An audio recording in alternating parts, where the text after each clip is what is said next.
Ça dépend ce que vous dites. Voilà. Je voudrais commencer par un sujet où je suis. Vous êtes dans le domaine de l'Ayurveda. Oui, l'Ayurveda, D'accord. le yoga Ayurveda, on est un centre ayurvédique. D'accord. Et Donc, proposons des cures de massage ayurvédique et aussi des séjours de randonnée, yoga et randonnée. alors, je voudrais commencer par un sujet un petit peu neutre, c'est la musique. Je sais que vous avez des choses intéressantes à me dire sur la musique. On a déjà un entretien à ce sujet. C'est-à-dire que la musique, il y a à la fois le rythme et la mélodie, c'est ça? Oui, alors tout à fait, dans la musique, le rythme nous fait travailler l'hémisphère cérébral gauche, qui est coordonné avec le côté droit du corps, qui est le côté solaire, actif et justement rythmé. Et alors que la mélodie fait travailler l'hémisphère droit, qui est relié à notre côté lunaire du corps. Et donc moi par exemple je suis compositeur, moi je joue à la fois beaucoup les percussions et la mélodie, c'est équilibré, c'est ça, c'est comme... Donc quand on ajoute la mélodie et le rythme, évidemment, pour créer la musique, on fait travailler nos deux hémisphères cérébraux simultanément, et ça crée une harmonie en nous, tout à fait. Donc le droit, ça correspond à la... L'hémisphère droit est relié au côté gauche du corps, c'est le côté lunaire, la mélodie. C'est ça, c'est ça, le droit c'est la mélodie. Oui. Et le gauche c'est la rythmique, c'est la percussion, c'est les choses les plus... Voilà, c'est ça. C'est ça. Voilà. C'est notre côté solaire, c'est le côté de l'enthousiasme, de l'action et du rythme, de la chaleur. Et alors ça fait partie intégrante, c'est une façon de comprendre la philosophie de l'Ayurveda, c'est un élément Non, je vais parler de la musique comme ça parce qu'effectivement, la musique est quelque chose qui nous harmonise, qui nous relie bien sûr, mais qui nous harmonise aussi intérieurement par la vibration d'une part, mais aussi par ce fait que ça nous centre, ça nous rééquilibre nos énergies.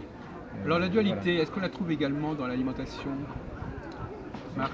Est-ce qu'on trouve la dualité dans l'alimentation? Oui, manger ou ne pas manger.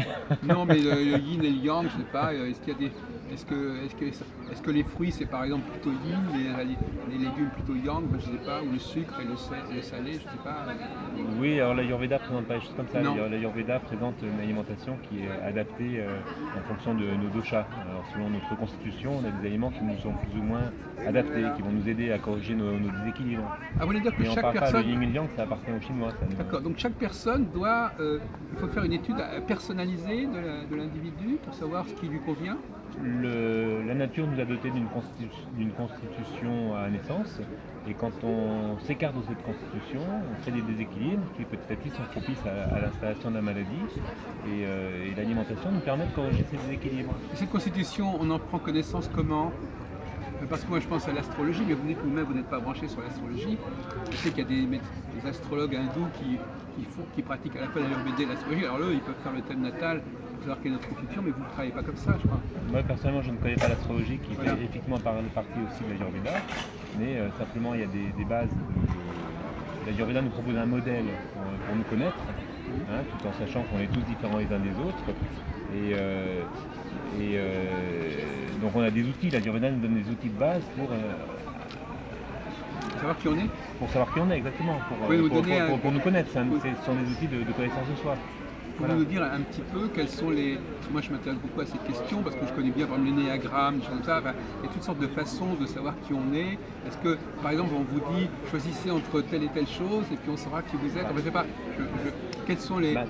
Quelle est la méthodologie? Très simplement, je ne peux pas vous dire ça en 2 minutes. Non, très simplement, dans l'esprit, les bases. Ayurveda dit que le monde et l'humain sont composés de 5 éléments. La terre, l'eau, le feu, l'air et l'éther. L'éther, c'est le contournement du tout, c'est l'espace, c'est le cosmos, mais c'est aussi tout ce qui est subtil. L'air, c'est tout ce qui est gazeux, l'eau, c'est tout ce qui est liquide, la terre, c'est tout ce qui est solide. L'éther, c'est le 5e élément. Et le feu, on le connaît. Et donc, on est tous composés de ces 5 éléments-là, mais dans des proportions différentes. Donc, il y a des gens qui ont plus de feu, d'autres qui ont plus d'air, d'autres qui ont plus de terre. Et comment le savoir? Alors, comment le savoir? Il faut étudier l'Ayurveda pour ça, ou alors rencontrer un praticien vous, par exemple, ou un médecin. Par exemple, vous pouvez me dire si quelle est ma composition élémentaire? Alors, j'ai des indices pour vous dire que vous êtes probablement, vous avez peut-être plus d'air que la... C'est ça. Voilà. C'est le premier point. Vous avez aussi pas mal de feu, certainement. Vous avez moins de terre que d'autres. Donc Et, ça, c'est vraiment carrément au jugé non. de la personne. Alors là, c'est par rapport à votre. Le feu, par exemple, on peut le voir dans l'attitude. Parce que le feu, j'ai dit, c'est l'enthousiasme, c'est aussi la critique, c'est le jugement, c'est l'analyse, tout ça. Donc vous avez du feu, par exemple, dans ce sens-là. Donc ça, je le vois comme ça dans votre comportement. Oui. Mais après, il y a aussi la constitution physique Oui. qui nous donne des indications. Oui. Voilà, après les médecins ont une connaissance très fine, donc ils vont regarder votre peau, ils vont prendre vos pouls, ils vont regarder le fond de l'œil, ils vont regarder, après il y a plein d'indices qui vont leur permettre de connaître très exactement non seulement votre constitution, c'est-à-dire ce que vous êtes, mais aussi vos déséquilibres. Voilà, ce que je voulais dire, ce qui vous manque éventuellement aussi. Voilà, donc après c'est ça qui nous intéresse, c'est de connaître nos déséquilibres pour pouvoir les corriger. Oui. Voilà, bien sûr. Des équilibres qui seraient soit liés soit qui seraient innés, soit qui seraient liés à des problématiques de la vie qui nous auraient un petit peu appauvris. Les déséquilibres ne sont pas innés. Non. Parce qu'à la naissance, d'accord.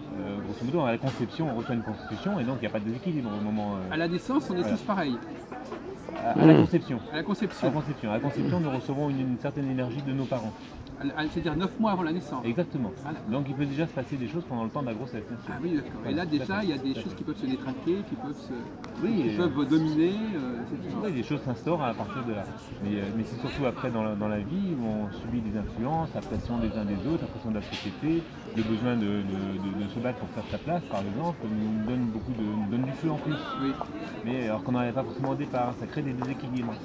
Alors, autre question que je vous ai déjà posée, mais je la repose. Est-ce que les femmes et les hommes sont différents par rapport à ces problèmes constitutionnels?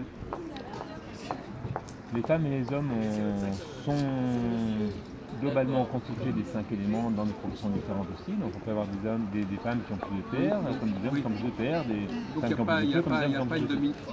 C'est pas une information utile de savoir si quelqu'un est un homme ou une femme pour savoir comment est sa constitution. Non, on regarde pas ça. On regarde pas ça. Alors revenons-en à l'alimentation. Bon, je ne sais pas si c'est en rapport avec l'Ayurveda, en tout cas c'est un sujet qui vous intéresse. Vous êtes plutôt peu favorable à l'alimentation carnée. Vous pensez que c'est pas bon pour la planète? L'Ayurveda n'interdit pas la consommation de viande, il n'y a pas d'interdit. Dans le yoga et dans l'Ayurveda, il n'y a pas d'interdit. Il y a des concepts de recommandations, mais surtout la recommandation elle est d'expérimenter les choses par soi-même. Pas de croire à des choses que je vous raconte comme ça, vous expérimentez et puis vous voyez si ça vous fait du bien ou pas. Voilà, c'est ça. Voilà, donc vous pouvez expérimenter de ne plus manger de viande, vous verrez bien si ça vous fait du bien ou du mal. Oui, effectivement, Voilà, moi je pense que c'est très bien. Ça c'est la démarche philosophique du yoga. Donc pour certaines personnes, ça peut éventuellement se passer bien et pour d'autres moins bien. Après, globalement, Ayurveda nous dit quand même que nous mangeons éventuellement à la souffrance de l'animal. Donc c'est peut-être difficile aujourd'hui d'avoir de la viande dans son assiette d'un animal qui n'a pas souffert. Enfin, si on est dans un monde difficile, les humains souffrent, les animaux aussi. Bon. Et puis les légumes aussi souffrent peut-être à cause des engrais. Il faut regarder ça. Bon, le yoga nous enseigne aussi ce qu'on appelle, on en parle beaucoup aujourd'hui, la méditation de la pleine conscience et tout, mais si on parle de pleine conscience, alors on doit avoir conscience de ce qui s'est passé avant que la viande arrive dans notre assiette et ce qui va se passer après éventuellement. Donc avoir conscience du monde, c'est aussi avoir conscience de la conséquence de nos actes. Donc si effectivement la conséquence de nos actes, par exemple en mangeant la viande, c'est de constater qu'on a besoin de 10 fois plus de terres agricoles pour produire la protéine animale par rapport à la protéine végétale, et qu'on manque de terres agricoles sur la planète pour tout nourrir tout le monde, alors on va pouvoir tirer la conclusion que le fait d'avoir une alimentation carnée, ça nuit à la possibilité de nourrir tout le monde sur la planète, par exemple. Donc, oui. Bon, voilà, c'est un exemple d'analyse. Après, oui. Donc si on réfléchit aux conséquences de nos actes, peut-être qu'on ne va pas manger la viande de la même manière, en tous les cas. Oui, voilà. C'est-à-dire qu'il y a le point de vue global de la conscience collective, et puis le point de vue personnel, est-ce que ça me réussit? Par exemple, ça peut très bien me réussir, mais ça ne réussit pas au monde. Si tout le monde faisait comme moi, ça n'irait pas. Oui, peut-être, oui, bien sûr. En tous les cas, le yoga nous invite à réfléchir à ces choses-là. La philosophie du yoga nous invite à être en pleine conscience. Pourquoi d'ailleurs? Parce que tout simplement, le yoga nous enseigne que la plupart de nos souffrances sont liées au fait que nous ne voyons pas la réalité. Soit parce que nous ne la connaissons pas, soit parce que nous voulons qu'elle soit autrement que ce qu'elle est. Le fait donc de développer sa conscience nous permet de connaître le monde, de connaître les autres, de se connaître soi, de connaître les autres, de connaître tout le monde. Et on enlève une cause de souffrance parce que sinon on est tout le temps en but au fait de trébucher sur un monde qui ne correspond pas à celui qu'on attendait. Parce que je comprends, les personnes qui vous écoutent, quand on pense au yoga, on pense plutôt à quelque chose de... T'as 10 minutes. On pense plutôt à quelque chose de physique, si vous voulez. Et là, vous parlez plutôt d'une philosophie du yoga ou... Alors le yoga, comme l'Ayurveda dont fait partie du yoga, sont des disciplines qui nous amènent à avoir un mode de vie, c'est un art de vivre. L'Ayurveda nous propose un art de vivre. Le yoga nous propose une philosophie. Donc cette philosophie, si on en tient compte, le yoga n'est pas du tout une simple pratique physique. Oui, c'est ça. Vous avez une approche philosophique du yoga, vous, finalement. La pratique physique dans le yoga a pour vocation de nous donner l'énergie et l'aisance dans le corps afin de pouvoir tenir une posture de méditation. Parce que seule la méditation nous apporte la paix de l'esprit. C'est pour ça qu'on pratique, on fait des postures. C'est pour pouvoir tenir une posture sans souffrir. Si on souffre dans son corps, on ne peut pas méditer. Il faut maîtriser. Oui. Je sais pas, j'ai écouté votre discours. Oui, bien sûr. Vous êtes là pour ça. Donc je pratique un art martial qui s'appelle Aikido. C'est tout à fait différent. Mais quand vous parlez d'énergie, il faut savoir que l'énergie, c'est la clé. Si vous n'avez pas d'énergie, si vous avez une perte d'énergie, c'est la maladie sur vous. Bien sûr. Si vous avez de l'énergie, n'importe quelle maladie ne peut pas avoir de... À ce sens, l'Ayurveda est une médecine qui travaille avec l'énergie d'ailleurs. Hein. Ça, on travaille beaucoup, nous, dans le secteur, on travaille beaucoup ce qu'on appelle avec la géobiophysique. C'est-à-dire l'harmonisation des personnes et l'harmonisation des lieux. La géobiologie aussi, oui, c'est ça. La géobiologie, c'est l'harmonisation. C'est le feng shui, quoi, c'est un peu ça. Oui, mais c'est différent. Et la géobiologie et la géobiophysique, c'est l'harmonisation des personnes. C'est-à-dire qu'on remonte les personnes en énergie. Mais l'énergie centrale, bien sûr, vous avez raison. Et là je parlais moi, du fait que les gens ont souvent une vision du yoga. Ça fait 17 ans maintenant que je fais là-dedans, que j'ai créé à Saintes, en Charente-Maritime, la première université de l'environnement et de la santé. Et à l'heure actuelle, on est à la 17e année et on a passé à peu près plus de 300 conférenciers, et puis pas les moindres, je peux dire, à des auditeurs joyeux, à tous ces conférenciers là qui viennent. Et on en apprend tous les jours. Et aujourd'hui, on travaille ce qu'on appelle avec les ondes scalaires. Parce qu'il faut savoir que quand vous avez une maladie quelconque, c'est une information que vous avez dans le corps. Et cette information, soit il faut l'enlever pour que vous soyez en bonne santé, et on travaille ce qu'on appelle les ondes scalaires. Alors beaucoup n'y croient pas.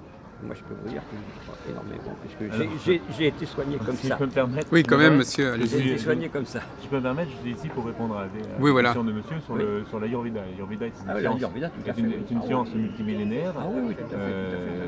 Je ne conteste pas ça. Hein. Avec une connaissance. À Marjolaine, il y a beaucoup de différences.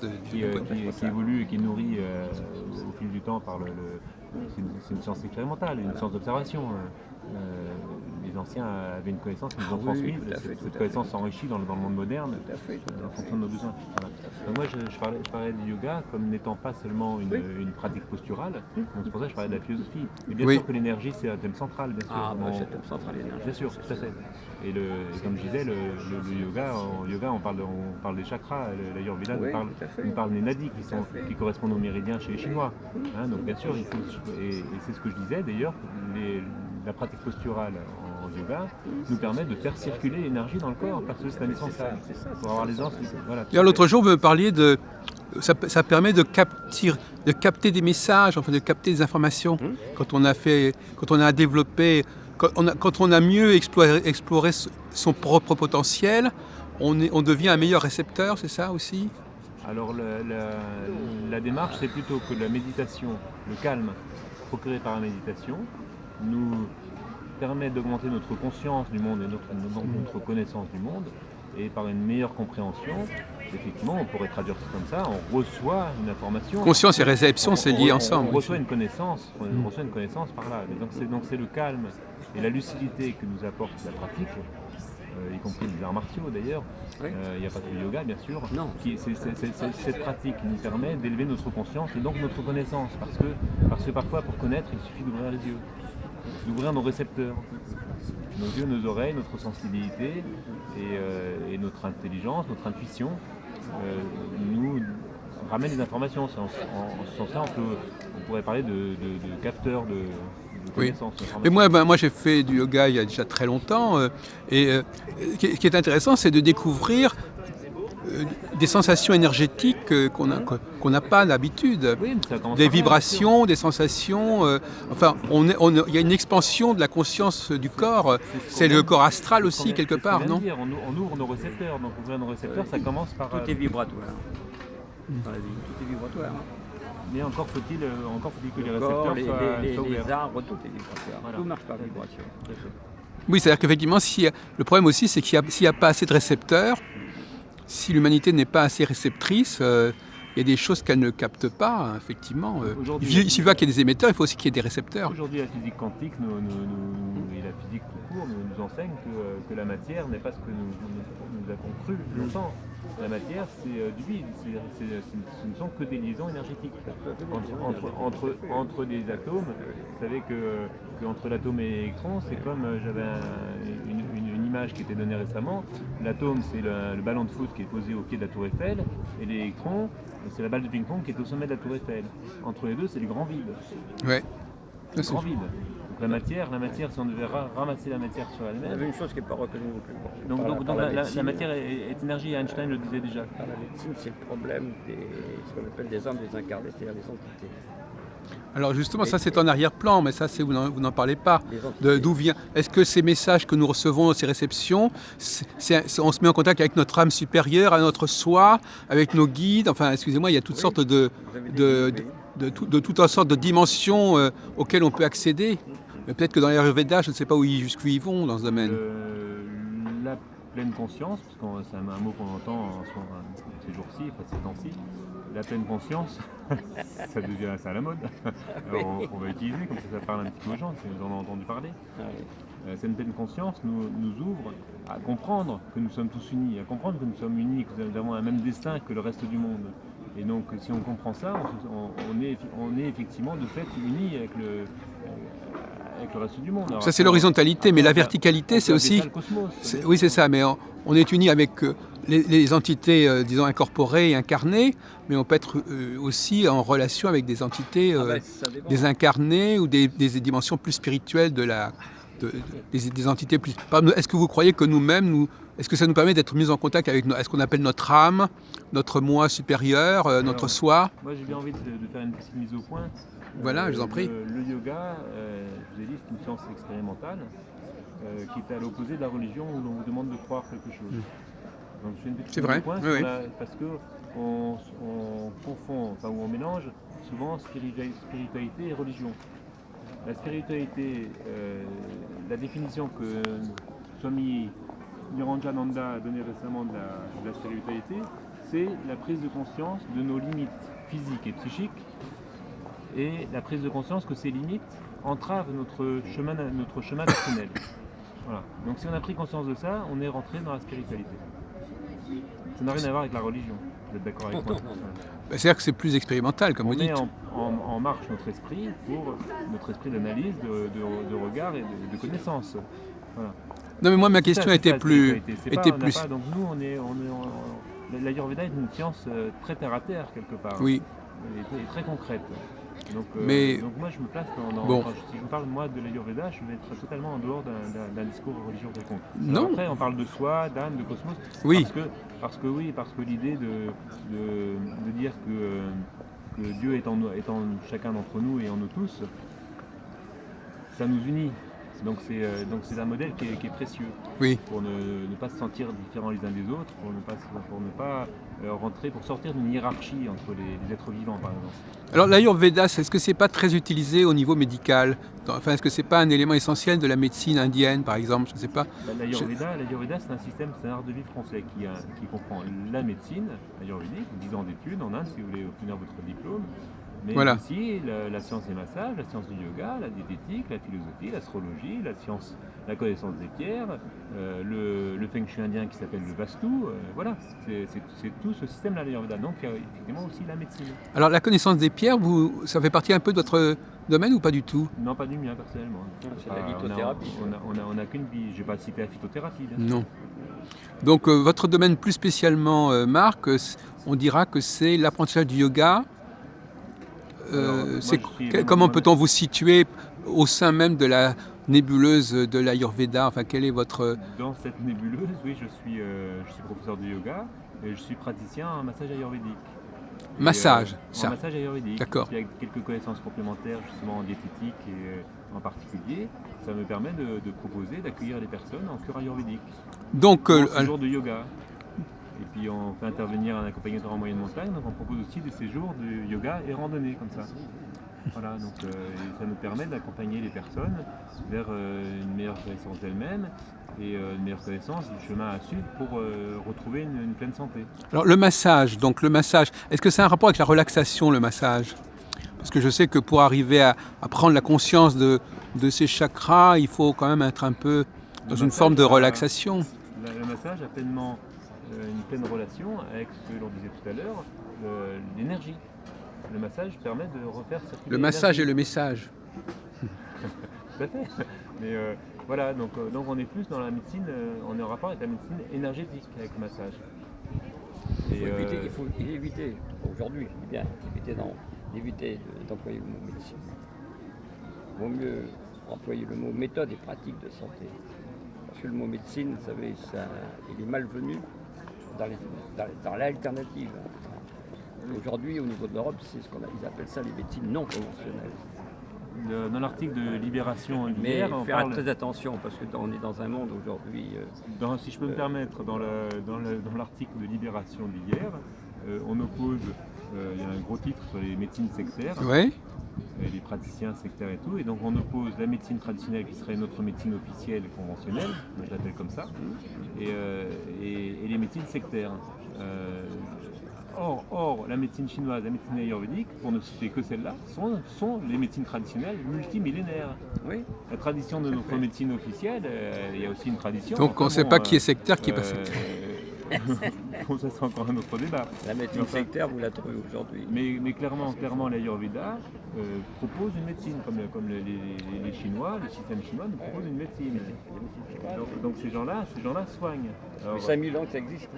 Alors là où il ne faut pas se tromper, c'est qu'il y a des gens qui connaissent, qui ont des bases, comme c'est mon cas, qui ont des bases d'Ayurveda, et nous ne sommes pas là pour guérir les gens. Nous sommes là pour les aider sur un chemin de vie et une connaissance plus d'une philosophie qu'on n'est pas dans un système médical. Enfin, disons que vous êtes plus proche de l'homéopathie que de l'allopathie, c'est-à-dire plus proche de reconstituer l'équilibre intérieur. L'homéopathie se définit aussi comme une médecine, nous ne sommes dans rien du tout de tout ça. Non, mais je veux dire que c'est une façon de reconstruire un peu un équilibre. Nous sommes dans le bien-être, nous ne sommes pas du tout dans le médical. Voilà, c'est le bien-être. Et ça, c'est clair et net. C'est-à-dire que si vous êtes malade, vous n'êtes pas chez moi. Vous allez voir le médecin. Mais enfin, cela dit, malgré tout, sur le plan psychologique, alors laissons de côté l'aspect physique, sur le plan psychologique, par exemple, le fait d'aider la personne à combler des manques ou des carences, c'est quand même une façon de la soigner quelque part. Disons que l'Ayurveda n'a pas séparé, ou sur le yoga aussi nous enseigne ça. Nous ne sommes pas juste un corps physique, nous sommes un corps psychique, donc un corps mental, un corps énergétique.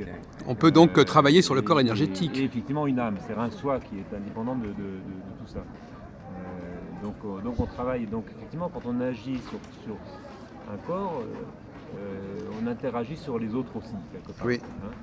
Donc on ne sépare pas, il n'y a pas de séparation. Non, entre le psychique et le physique, on peut pas donc exclure l'idée de guérison, parce que de toute façon, le fait de donner un massage, par exemple, le massage, il est sur le corps. C'est un physique. soin. C'est un soin. C'est un soin qu'on donne. Alors, on appelle ça massage. Aujourd'hui, on appelle ça modelage pour faire plaisir, parce que le massage, c'est un terme qui est réservé aujourd'hui aux masseurs kinésithérapeutes. Modelage, donc d'accord. Le massage est devenu un terme médical. Bon. Donc, comme nous ne sommes pas dans le domaine médical, d'accord. on va appeler ça modelage. Donc il faut enlever des mots comme massage, comme médecine. Il faut les remplacer par... Dans le modelage qui n'est pas... Donc dans le modelage qui n'est pas à vertu thérapeutique, mais où malgré tout on intervient sur le corps physique, alors quand on masse le corps physique, en Ayurveda, on masse aussi le corps psychique. On fait du bien à l'âme et au psychisme. Et quand on fait du bien à l'âme et au psychisme, on aide à une personne à avoir plus de vitalité. C'est ce qu'on appelle en anglais le care.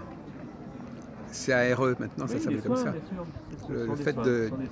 de prendre... Est-ce que prendre soin de quelqu'un, c'est le soigner? Voilà, c'est ça. Il y a plein d'idées, on pourrait ouvrir un grand débat sur Oui, la c'est ça. terminologie. Voilà, Oui, c'est ça. voilà. Aujourd'hui, on ne soigne plus vraiment la personne. De toute façon, On ne soigne plus la personne aujourd'hui.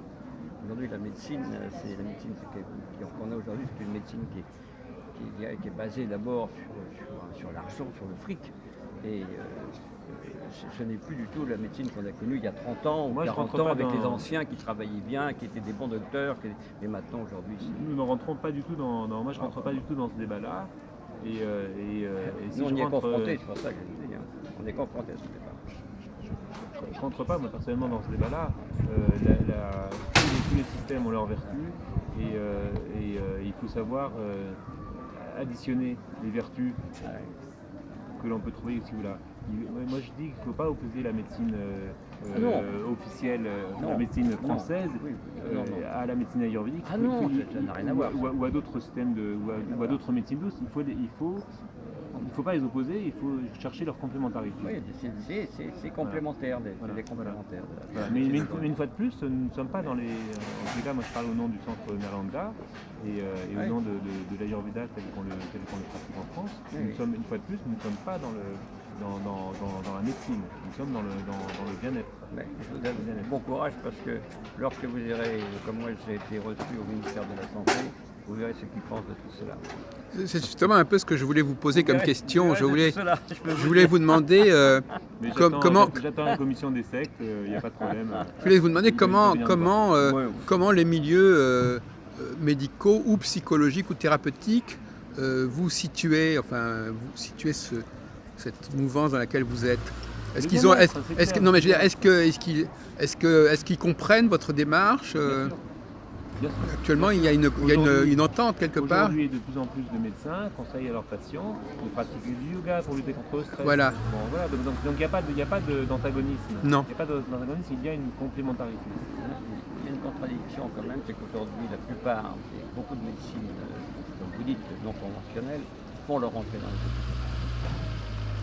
Aujourd'hui. Oui, bien sûr, on pratique l'hypnose. Mais dans c'est les en hôpitaux, contradiction par exemple. avec les discours qui sont tenus par les responsables d'aujourd'hui de la médecine générale. Donc ils reconnaissent quelque part la valeur de ces Ils ne choses-là, veulent pas reconnaître. mais ils reconnaissent, mais en même temps, ils ne reconnaissent pas vraiment. Enfin, ils l'utilisent sans le reconnaître. Ils ne veulent pas reconnaître. Voilà, mais je crois qu'on s'est pas mal éloigné des sujets Bon, enfin de bon, départ. votre sujet c'était l'Ayurveda, donc je vous laisse avec l'Ayurveda, continuez votre... Rappelez-moi votre nom. Pourquoi? Vous avez un prénom? Oui, C'est quoi? Jack. Jack. Ouais. D'accord. J-A-C-K. Oui, D'accord. Merci. je vous en prie. Et puis, bonne continuation avec l'Ayurveda alors. Merci, Mais je la Jacques, pour, conteste pas bien de connaître. Ça fait partie des médecines que l'on besoin aussi. L'Ayurveda. Continuez. Ok, merci bien.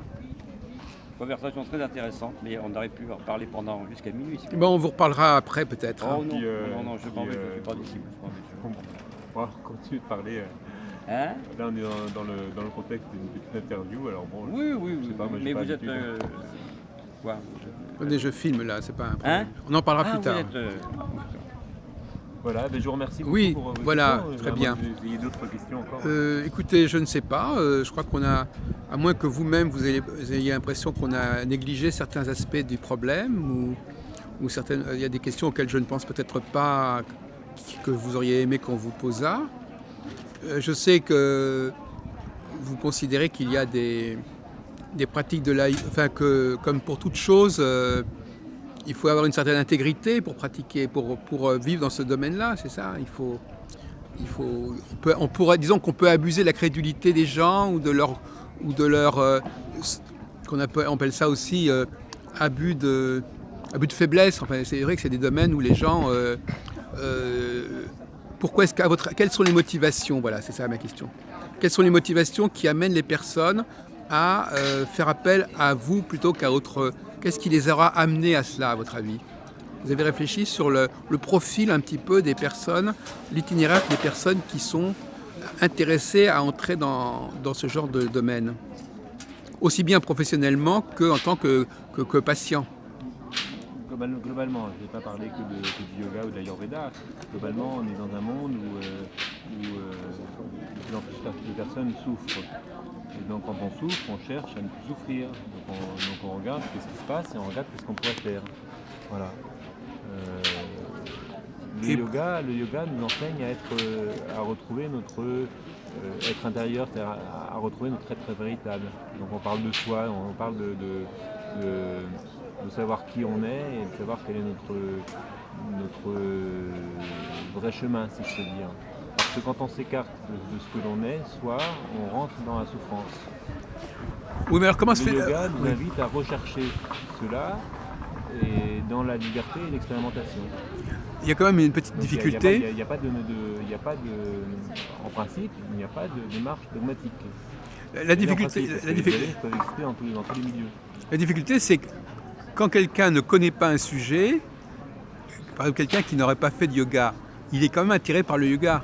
Et bien on lui dit, viens Non, mais je veux dire, comment se fait-il qu'il soit intéressé par le... Comment peut-on être intéressé par quelque chose qu'on ne connaît pas? C'est ça, parce que les gens parlent. Voilà, c'est ça. Parce que les gens parlent. Vous savez que depuis hier ou avant-hier, l'Inde a choisi de nommer un ministre du yoga. Non, je sais pas. Ça y est pas. Bon, Ben voilà, c'est un scoop, merci. Voilà. Donc l'Inde a fait un remaniement ministériel et a créé un nouveau ministère qui s'appelle le ministre du yoga et qui est chargé de promouvoir le yoga, l'Ayurveda et un certain nombre de médecines douces, dans l'homéopathie aussi. Oui, parce que effectivement, ça vient de chez eux un peu, oui. Donc, ils ont un droit de regard sur tout ce qui se passe sur ce Voilà, sujet. donc, le Premier ministre indien pense que l'Ayurveda suivra le même chemin que le yoga. Aujourd'hui, l'Ayurveda est inconnu de beaucoup de monde, mais l'Ayurveda suivra le chemin du yoga à condition que l'on perçoive l'Ayurveda comme un art de vivre.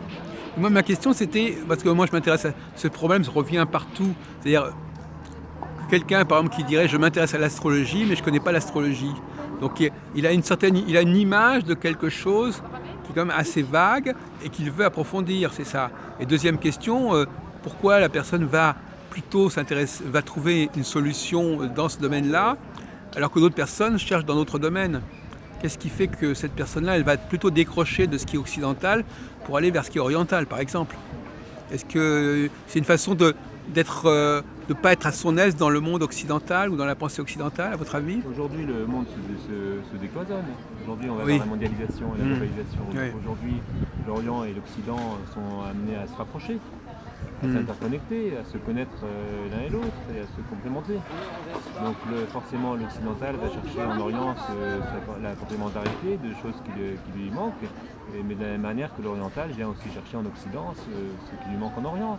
Donc on va vers des complémentarités, donc on va vers une meilleure circulation de l'information et de la connaissance autour de la planète et chacun en profite. Voilà. Ça voudrait dire à la limite que l'Occident il a aussi des manques quelque part, il y a des choses qu'il n'a pas assez développées, qu'il n'a pas assez explorées.